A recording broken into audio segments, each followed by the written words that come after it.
Welcome to the Sit Down presented by Visa. CPL final week here in Ottawa. Almost Mr. Atlético Ottawa at this point. Nate Ingham, great to see you. Hey, good to see you too, man. How does that sound when you're almost like the face of a team now? It's weird. Yeah, it's you never really plan on leaving somewhere, right? Yeah. When I went to York, I assumed that was kind of it. I don't get ahead of myself with any of that stuff. And then, yeah, I mean, with the amount of turnover we have here, it just sneaks up on you. We were here 3 years ago. You played in the final. What did you learn that day that can help you Sunday? That's a good question. I think, something I'll tell the team is no matter what happens in this game is going to change your career. It's going to change your life in a way. It's going to be something you always refer back to. So it's kind of how do you want to approach that? And my message will be pretty simple. Is approach it with bravery. Approach it in a way that you'll never have regrets about it, no matter what the outcome is. I'm so big on method over result. It's what we've been preaching all year, and I can't stray away from that now, right? It's all about the method. It's about approaching the game the right way. It's about doing the things that got us here. It's about being the best version of yourself. And then, we can't guarantee anything in football.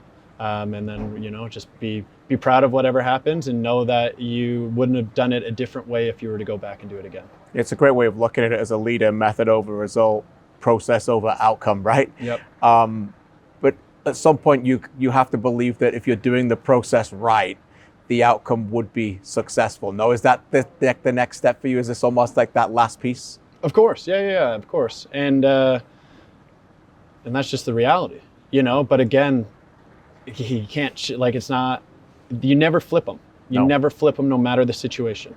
It's always method. And no one's really asked me about penalty shootouts, but I'm a firm believer of that as well. It's like, who got you here, right? Who are the guys that even if you miss, you'll never regret letting them go?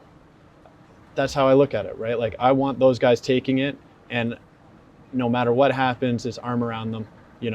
I'm happy you took it. And it's not about bringing in a guy who's never played, who comes on in the 118 or 119 and is expected to do just that because he's a specialist. It doesn't really work like that. Or, I think it's almost unfair to put that pressure on someone. I know a lot of people would disagree with me on that, but I do approach everything with that lens. It is just keep doing the right things every day. Good things will happen. Let's talk about this team in 2025. You're blessed to play for them. I'm blessed to cover this league. In my notebook, talk about my process.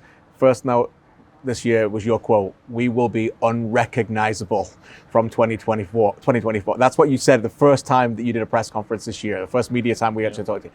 You've been proven right. What has worked so far this year after that quote to put into practice that makes you proud of the team? Oh, man. One thing you'll learn about me is I won't lie in the media, I'll maybe choose my words carefully, but, I'll give you my honest answers.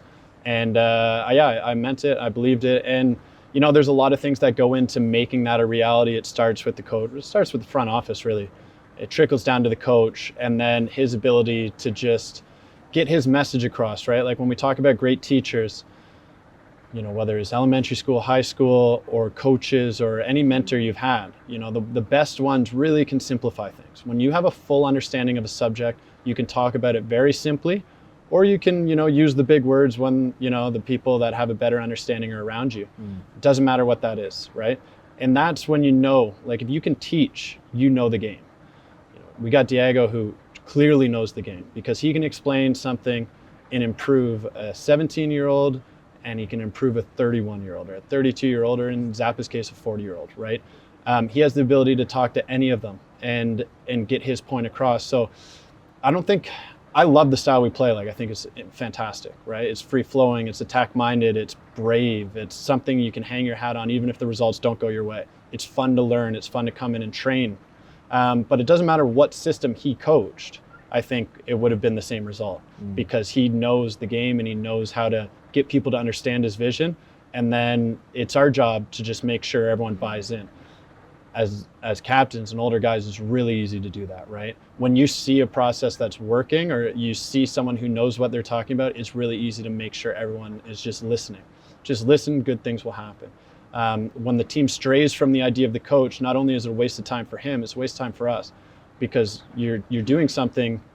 He still doesn't know if his system works if you stray away from it, right? So now we've wasted an entire game, and I think this entire year we haven't wasted a game, we haven't wasted a practice because we gave him the trust, and in turn, he's led us to success. Love that. By the way, I want to thank you for your honesty consistently as a member of the media. It means a lot to me. You talk about wasting away a little bit that. I think about you now as a long format player in this team. 2022, I think about what you said after the final. 2023, when your opinions at York, when you didn't make the playoffs. And in many ways, last year, you probably had the chance to beat Forge. They weren't at their best that day, and you let it go, right? Yep. Do you feel like over the last 3 years prior to this that despite the success that you probably didn't accomplish quite as much as you should? I don't think so. I struggled. I know, I think 2021 I was playing extremely well. 2022 playing extremely well. 2023 and 4 I felt like I was atrophying and regressing a bit, and I knew it. And that's one of the most frustrating things about sport is kind of I felt like I knew how to fix it and I wasn't able to. I wasn't given an opportunity to. So like persevering through that, I'm really proud of, like really, really proud of. And that's something I'll keep with me for the rest of my life.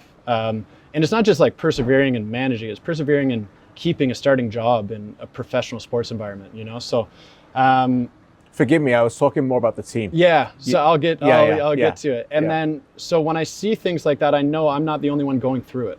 And as bad as Forge was in that semifinal last year, if you look the second half of our year last year, we were worse than that.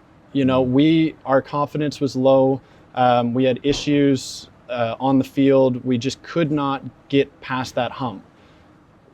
It would have been, I don't think we were robbed of anything. Like, I don't think we were the right team to make the final. I think if we were, we would have been there. And I think if we would have made the final, we would have lost to Calgary, like truly. Right. So I don't think we should have accomplished more. I think you kind of get what you deserve in this sport. It really does work out in the wash.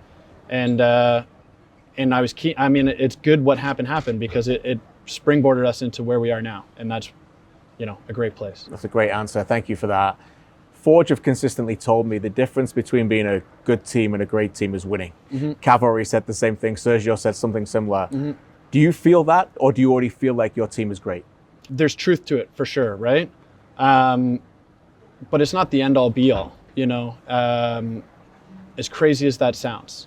Now, from the outside perspective, in the media's eyes, in the debates about the greatest of all time, trophies absolutely matter. There's no doubt. But it doesn't mean that, the best team wins every final.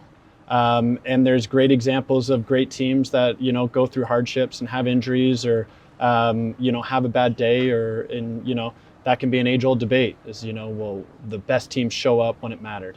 Yeah, I would probably agree with that. Trophies do not make the difference between good and great, but they can cement greatness. And on that note, you're then standing on the edge of something really special here. Bobby Sminiotis and Forge set a points total this year, club record. Bobby Sminiotis said that it was the best team that his team has ever had in 7 years. You guys were 2 points behind it. You've been unbeaten all year, and you've beaten them. So if you win on Sunday, you're very close to being potentially the best team to ever play in this league. Is that fair? I mean, it depends on who you want to listen to, right? I look at that. You would think that. Yeah, you could draw. If you win as a player, as a true leader and a captain of this team, you would have the right to believe that, surely. You can connect the dots, yes. And I could debate that and say that that's true. Yeah. But then you could also say, well, they didn't win the Shield, so they can't be you know what I mean? Like, you can kind of spin it any way you want. But the reality is, I have a lot of respect for Bobby and what he's done, and I think everyone should.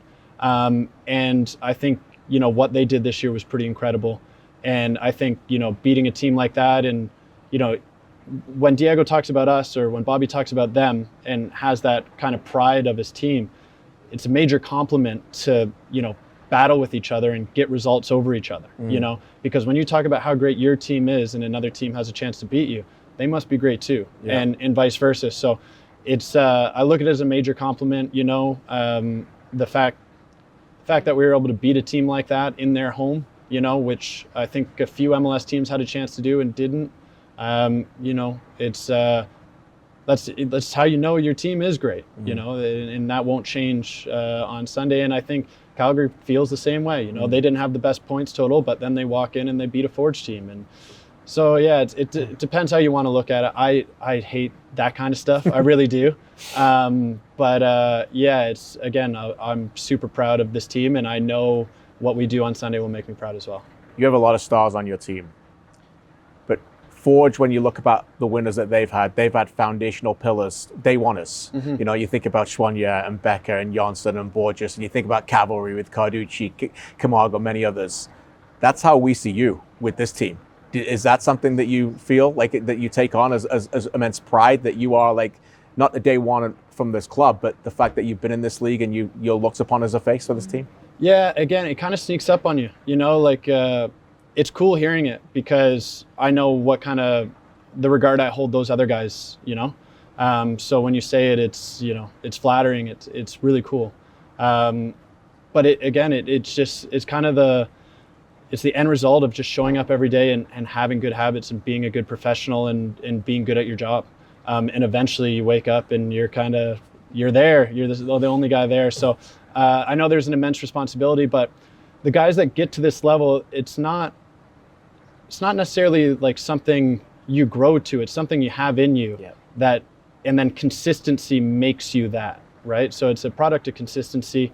And you know, consistency at this level is one of the hardest things, you know. Yeah. Being able to show up and your body agreeing with you and just having the mental strength to kind of go through it every year. And you know, if I'm in the company of Becker and Carducci and Camargo and Borges, it's a fun dinner party. You are in that company, yeah. But when we talk about process over outcome, they've all lifted it, right? Yeah. Have you allowed yourself to think about that, what that might feel like?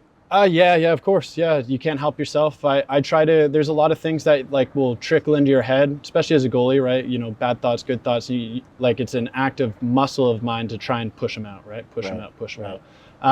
You know, I have a lot of respect for that Pacific team that won. Mm-hmm. You know, they didn't have the best regular season, but won.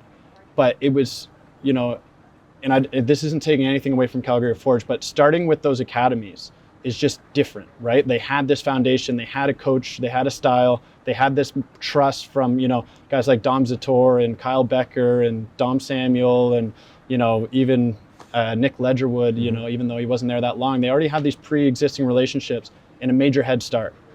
And to then try and build to be like the third-headed monster in that league, which I feel like we're doing with Ottawa. Yeah. That's something I take immense pride in, because I feel like we've taken the hard way here. And that's the reality, right? Like when you have clubs all over the world, you can't start as Juve, you can't start as Man United, but you can build these things. And then if you can build up to be with the big dogs and stay there, like good on you, good on everyone that's a part of it. And that's what I'll always kind of be proud of when I look back on my career, I think. And for us in the media is to remind people that if you are the captain, raising your arms on Sunday night, lifting that trophy, you'll be the first skipper in the nation's capital to do that in any sport at home for three plus decades. What would that mean for you to bring that back to what has become your first home in this city? Yeah, it's crazy. It's crazy to think about. You know, it's again like in the press conference the first time I kind of heard someone say that. You know, Ottawa not winning at home before, so it's fun being the first to do stuff. It really is, and I'm sure you know you get a picture of it and it'll sit in your house until I'm old. So. That'd be cool. It would be really cool. You can tell lots of bar stories for the rest of your life, Nate. No one wants to hear the guy telling stories about himself, you know? Hopefully I do a good enough job where other people will talk about what I did. Well, I love hearing your stories, so I appreciate you forever. Again, see you Sunday, and congrats on getting so far, and good luck Sunday. Thanks, KJ.